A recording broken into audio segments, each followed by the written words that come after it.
신앙 고백하시겠습니다. 나는 전능하신 아버지 하나님, 천지의 창조주를 믿습니다. 나는 그의 유일하신 아들 우리 주 예수 그리스도를 믿습니다. 그는 성령으로 잉태되어 동정녀 마리아에게서 나시고 본디오 빌라도에게 고난을 받아 십자가에 못 박혀 죽으시고 장사된 지 사흘 만에 죽은 자 가운데서 다시 살아나셨으며 하늘에 오르시어 전능하신 아버지 하나님 우편에 앉아 계시다가 거기로부터 살아있는 자와 죽은 자를 심판하러 오십니다. 나는 성령을 믿으며 거룩한 공교회와 성도의 교제와 죄를 용서받는 것과 몸의 부활과 영생을 믿습니다. 아멘. 찬송가 326장 찬송 부르시겠습니다.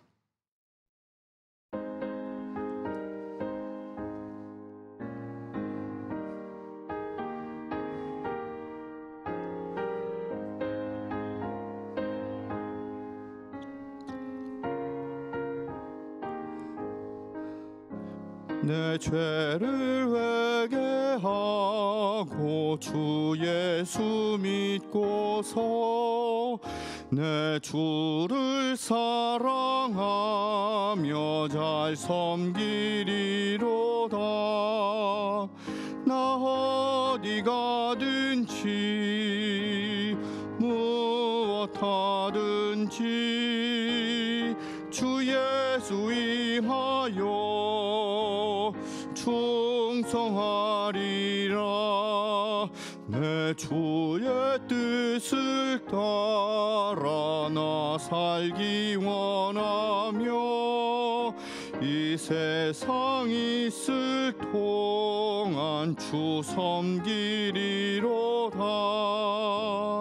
나 어디 가든지 무엇 하든지 주 예수 위하여 충성하리라.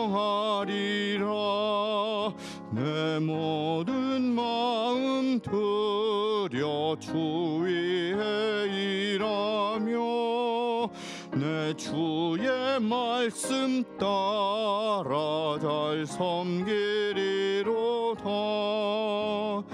나 어디 가든지 무엇 하든지 주 예수 위하여 충성하리라. 주님의 크신 능력 날 도와주시니 내 본분 나아여서 주 섬기리로다.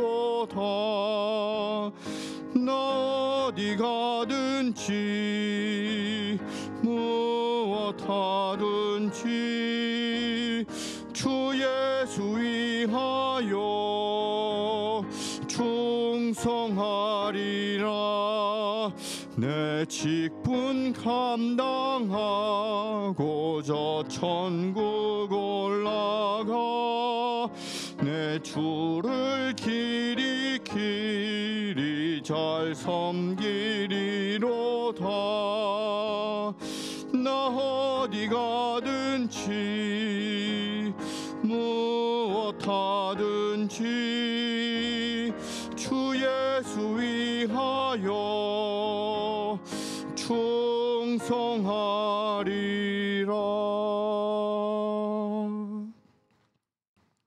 함께 나누실 말씀은 요한복음 8장입니다. 요한복음 8장입니다.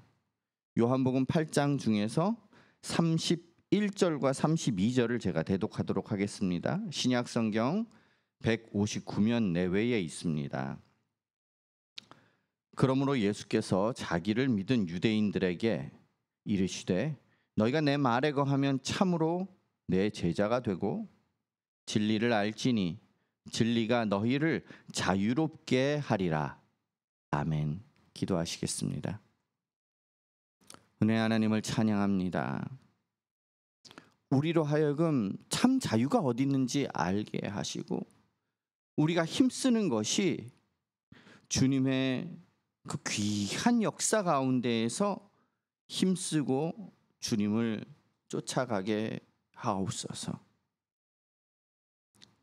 우리 삶의 중심을 바로잡게 하옵소서.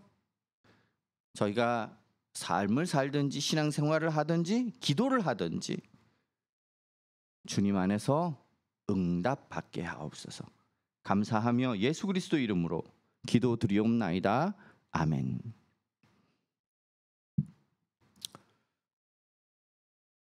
오늘 말씀은 참으로 많이 설교되어지는 말씀이고요.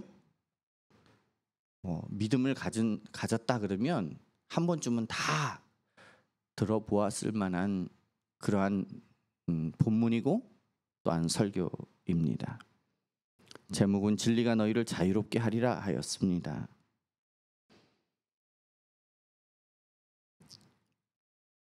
진정한 진리가 무엇이며 빛 안에서의 자유가 무엇인지를 알아가 보아야 하겠습니다.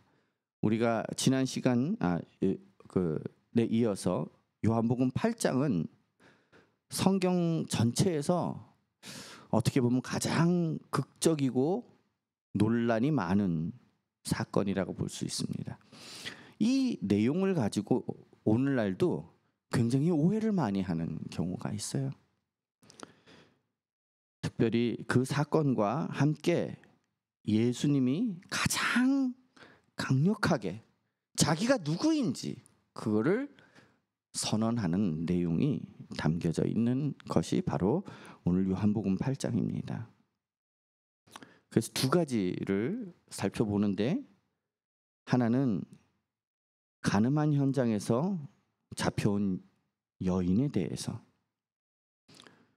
정죄하고 또 용서하는, 이 정죄는 율법의 칼날로 정죄를 하고 그것을 완전하게 율법을 완성시킨 예수 그리스도께서 어떻게 용서하는지, 어떤 자비를 베푸시는지에 대한 내용이 나옵니다. 두 번째로는 유대인 지도자들과 여러 가지 치열한 논쟁을 벌이시면서 자기 자신이 누구인지, 곧 세상의 빛이며 예수 그리스도 자신을 믿는 자는 진리 안에서 자유를 얻는다라고 또한 선포를 하고 있어요. 너무나 놀랍습니다. 그리고 힘이 있어요. 특별히 너희가 내 말에 거하면 참으로 내 제자가 되고 진리를 알지니 진리가 너희를 자유롭게 하리라. 이 말씀은 모든 기독교인에게 감동을 줍니다. 당시 유대인들은 자신들이 생각하기에 자신은 아브라함의 후손이다, 이미 자유롭다, 이렇게 주장하고 그렇게 생각하고 있었습니다. 그러나 예수님은 죄의 종노릇하는 그들의 실상을 꿰뚫어 보고 계셨어요. 참된 자유는 혈통이 아닙니다. 참된 자유는 외적 신분이 아니에요. 예수 그리스도의 진리를 통해서 죄의 권세에서 해방되는 것이 참된 자유라는 것을 예수님께서는 가르치고 계시는 것입니다. 그래서 이 요한복음 8장은 죄와 어둠 속에서 방황하는 인간의 모습을 아주 세밀하게 적나라하게 보여주면서도 또 심판 대신에 용서와 빛을 주시는 예수님의 놀라운 은혜를 증거하고 있는 것입니다. 오늘 우리는 요한복음 8장을 통해서 우리를 죄에서 구원하시고 진정한 자유를 선사하신 예수 그리스도 안에서 우리의 새로운 정체성을 확인해야 할 것입니다. 오늘 요한복음 8장은 예수님의 구원자로서의 역할, 그리고 유대인들의 격렬한 논쟁, 이 두 가지를 이야기한다고 했습니다. 특별히 간음한 여인을 용서한 것에 대해서 살펴보아야 할 것이에요. 아직도 여전히 진행형으로 이것에 대한 논쟁이 많아요. 왜냐하면 빛으로 자비를 나타나셨는데 거기에 대해서 굉장한 충돌이 일어나고 있습니다. 서기관과 바리새인들이 간음하던 현장에서 잡혀온 여인을 데리고 끌고 옵니다. 그리고 예수님께 질문하죠. 율법대로 말하면 이 여인을 돌로 쳐 죽여야 하는데 어떻게 해야겠습니까? 이들은 여인을 정죄하려고 데려온 것이 아니에요. 돌로 치려고 데려온 것이 아니었습니다. 그거보다는 예수님을 함정에 빠뜨리려고 했어요. 모세의 율법에 반대하는 예수님인가? 예수님이 돌로 치지 않으려고 해도 예수님을 빠뜨릴 수 있고요. 그 올가미에 빠뜨릴 수 있고, 돌로 쳐 죽여라 해도 사랑이 없는 자로서 이 올무에 빠뜨릴 수 있었기 때문이에요. 그래서 이 여인을 끌고 와서 어떻게 해야 합니까? 아주 불손한 의도죠.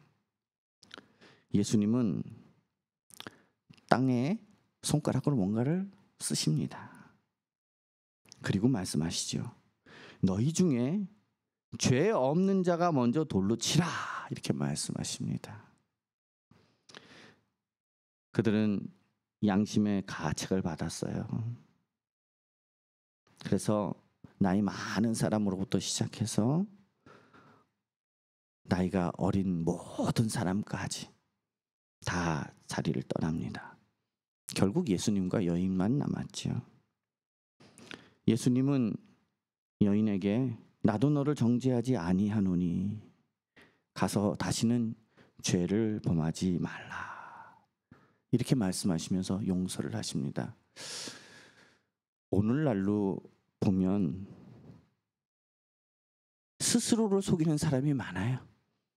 이렇게 나를 갖다가 주장하고 내 의견이 옳다라는 걸 보이기 위해서 죄가 없는 자가 돌로 먼저 치라 그러면 마치 내가 죄가 없는 것처럼 돌로 치는 사람들이 많을 것 같아요. 그러나 지금 여기서는요, 성령 하나님께서 그 마음을 주장하신 거예요. 다 양심의 가책을 느꼈거든요. 예전에도요, 거짓이 넘쳤고요. 그래서 선한 자들을 악하다 하면서 돌로 치는 자들이 있었어요. 이때는 성령께서 그 마음에 확실하게 하나님의 의도를 보이신 것입니다. 모세의 율법에 따르면 간음한 자는 돌로 쳐서 죽이는 것이 이들에게는 마땅했습니다. 그래서 유대 지도자들은 이 율법을 이용하려고 한 것이지요. 예수님은 율법의 정신을 실현하십니다. 예수님은 율법을 폐하러 온 것이 아니라 완성하러 오셨습니다. 이 사건은 율법이 죄인을 정죄하는 무서운 도구이지만 예수님의 자비는 그 정죄를 뛰어넘어서 생명을 살린다라는 것을 보여줍니다. 특별히 예수님이 땅에 글을 쓰셨잖아요. 거기에 무엇을 쓰셨는지는 알지 못해요. 그러나 예레미야 17장 13절에는 이렇게 기록합니다. 이스라엘의 소망이신 여호와여, 무릇 주를 버리는 자는 다 수치를 당할 것이라. 무릇 여호와를 떠나는 자는 흙에 기록되오리니 이는 생수의 근원이신 여호와를 버림이니이다, 이렇게 말씀하고 있어요. 땅에 뭔가를 쓰셨다라는 것은 그들의 죄를, 하나님을 버린, 그리고 이 자신의 죄를 다시 상기시키는 행위로 해석되기도 합니다. 특별히 예수님께서는 이 용서의 모습을 보이시면서 그 뒤에 자기에 대한 선언을 하십니다. 이 사건 직후에 예수님은 나는 세상의 빛이니 나를 따르는 자는 어둠에 다니지 아니하고 생명의 빛을 얻으리라, 이렇게 선포하세요. 이 선포를 통해서 예수님은 자신이 바로 어둠과 죄악으로 가득 찬 세상에 구원과 생명을 가져다 주시는 유일한 분임을 강조하시는 것입니다. 그래서 유대인들이 예수님께 내가 누구냐라고 물을 때에 예수님께서는 나는 태초부터 있는 자라. 이 번역 성경에 보면은 현대 개역 개정 성경에 보면 처음부터 너희에게 말하여 온 자니라 이렇게 번역되어 있어요. 근데 이 의미는 헬라어에서 원문을 해석해 보면 나는 태초부터 있는 자니라 이렇게 이야기를 하는 거예요. 이것은 예수 그리스도의 선제성, 곧 영원히 이전부터 계신 하나님이심을 말씀하고 있는 거예요. 예수님의 나는 이다 이렇게 표현하는 것은 구약에서 하나님께서 하나님 자신을 계시하실 때 사용하시던 방법이에요. 이 방법과 똑같이 예수님의 신성을 강력하게 주장하고 계시는 것입니다. 나는 태초 이전부터 있는 자다 이렇게 말이지요. 특별히 31절과 32절을 보면 진리가 너희를 자유롭게 하리라 라는 이 말씀은 참된 자유가 우리가 생각하는 자유하고는 다르게 우리는 내 마음대로 아무 것이나 하는 것이 자유라고 생각하잖아요. 그것은 방종입니다. 사실은 우리가 추구하는 것은 방종에 가까워요. 그러나 참된 자유다라는 것은 죄의 종로로 돼서 해방되는 것을 명확하게 말하고 있습니다. 유대인들은 자신들이 아브라함의 후손이기 때문에 자유롭다 이렇게 생각했습니다. 그것은 착각이었어요. 아브라함의 자손이기 때문에 자유로운 것이 아닙니다. 예수님은 죄를 짓는 자마다 죄의 종이라고 말씀하고 계세요. 아들 곧 예수 그리스도 자신이지요. 아들이 자유롭게 해야 비로소 참 자유를 누리게 된다고 말씀하고 계시는 것입니다. 특별히 논쟁이 막 심화되면서 예수님은 유대인들의 진정한 아버지는 아브라함이 아니라 유대인들의 아버지는 너희 아버지는 마귀라 이렇게까지 말씀하고 계세요. 그리고 유대인들이 말합니다. 내가 아직 50도 되지 못하면서 아브라함을 보았느냐 이렇게 조롱을 합니다. 예수님은 이 말에 대해서 질문에 대해서 선포를 하십니다. 진실로 너희에게 이르노니 아브라함이 나기 전부터 내가 있느니라. 예수님께서 이 구절에서 사용하신 내가 있느니라 라고 하는 이 말씀은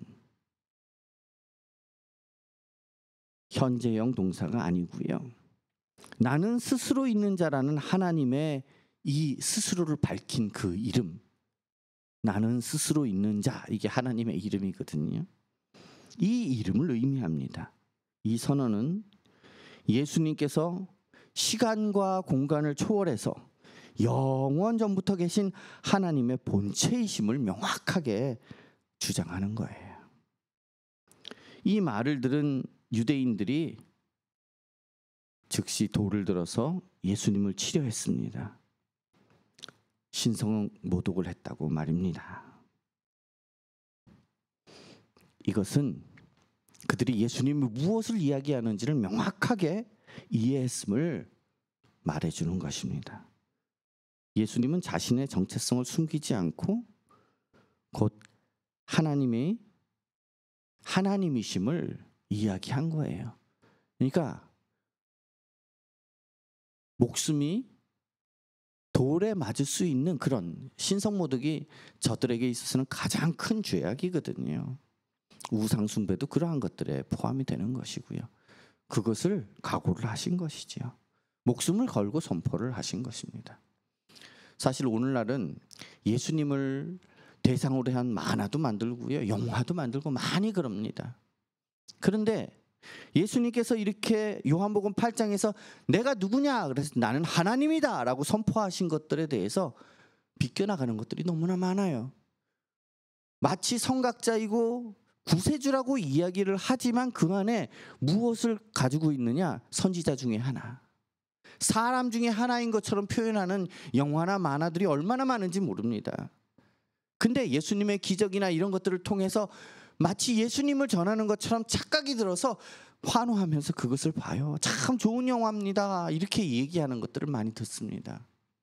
그러나 우리는 예수님을 하나님으로서 우리를 구원할 참 인간으로서 오게 하신 것들을 잊게 만드는 그러한 것들을 매우 조심해야 하는 것입니다.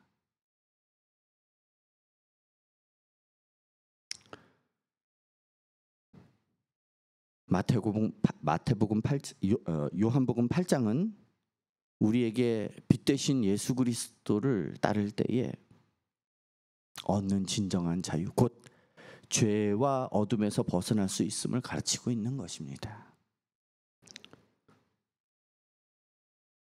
가늠한 여인에게 돌을 던지려 했던 유대인들처럼 우리도 타인의 잘못에 대해서 쉽게 판단하고 정죄하는 경향이 많습니다.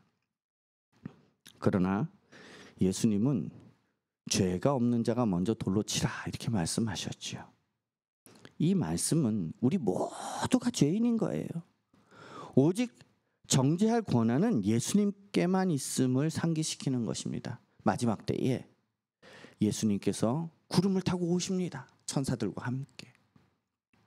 그때 예수님께서 의인과 악인에 대한 심판을 하시는 거예요. 하나님으로서 정의와 그리고 악함과 이것을 완전하게 판단하시는 분으로서 오시는 것입니다.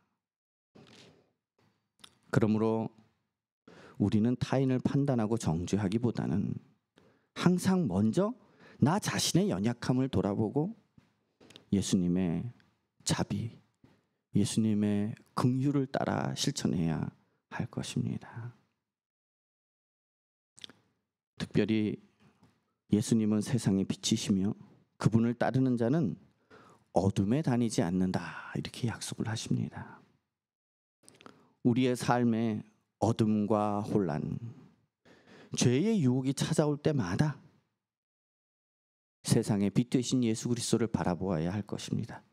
우리는 자주 잘못을 하는 것이 내가 그것을 극복하려고 애를 써요. 나는 그것을 극복할 힘이 없어요. 자그마한 죄조차도 작심삼일입니다.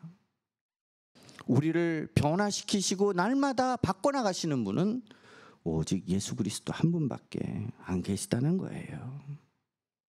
그분의 말씀과 가르침을 따라서 살 때에 우리는 죄와 절망의 어둠에서 벗어나서 생명의 빛 가운데 거하게 될 것입니다.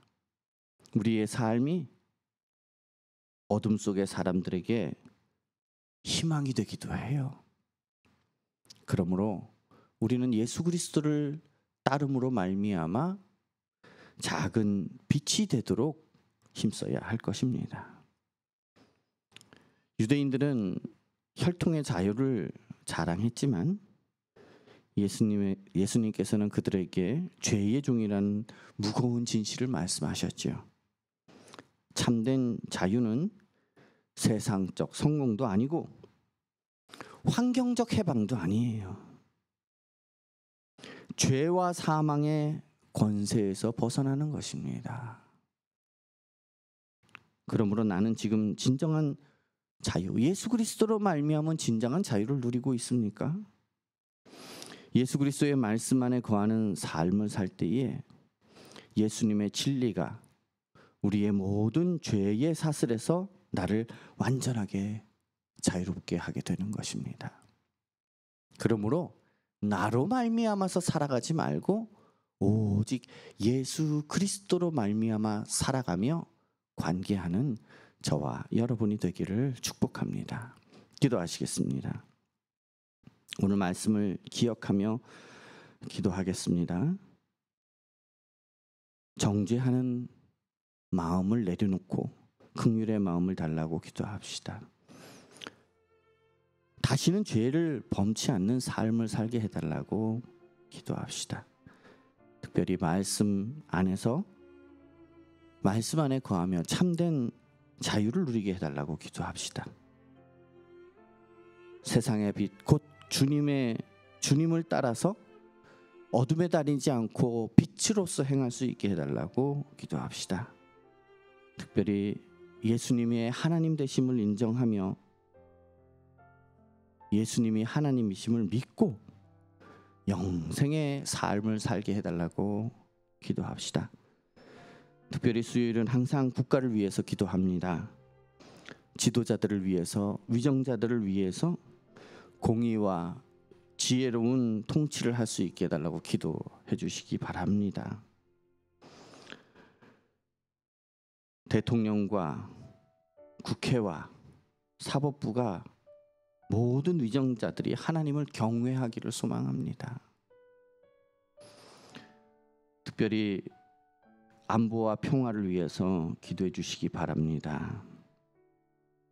나라가 굳건히 설 수 있게 해달라고 기도합시다. 또한 경제적으로도 경제가 회복되고 은혜 안에서 풍요를 누릴 수 있는 나라가 되게 해달라고 기도합시다. 특별히 그럴 때에 우리가 연약한 자들을 기억하고 그만큼 우리의 주어진 책임을 잘 할 수 있게 해달라고 그렇게 기도합시다. 특별히 언론과 교육을 위해서도 기도해 주시기 바랍니다. 바른 언론, 또 바른 인성, 또 바른 역사를 가르치는 그런 언론과 교육기관이 되게 해달라고 기도하겠습니다. 다 같이 오늘 말씀을 기억하며 또 국가를 위해서 함께 한 마음으로 기도하겠습니다. 하나님 아버지 은혜를 감사합니다.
아멘.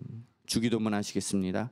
하늘에 계신 우리 아버지여, 이름이 거룩히 여김을 받으시오며 나라의 마옵시며 뜻이 하늘에서 이룬 것 같이 땅에서도 이루어지이다. 오늘날 우리에게 일용할 양식을 주옵시고 우리가 우리에게 죄 지은 자를 사해 준 것 같이 우리의 죄를 사해 주옵시고 우리를 시험에 들게 하지 마옵시고 다만 악에서 구하옵소서. 대개 나라와 권세와 영광이 아버지께 영원히 있사옵나이다. 아멘. 각자 가지고 오신 기도 제목을 가지고 좀 더 기도하시다가 기도회를 마치시면 되겠습니다. 평안한 밤 되십시오. 감사합니다.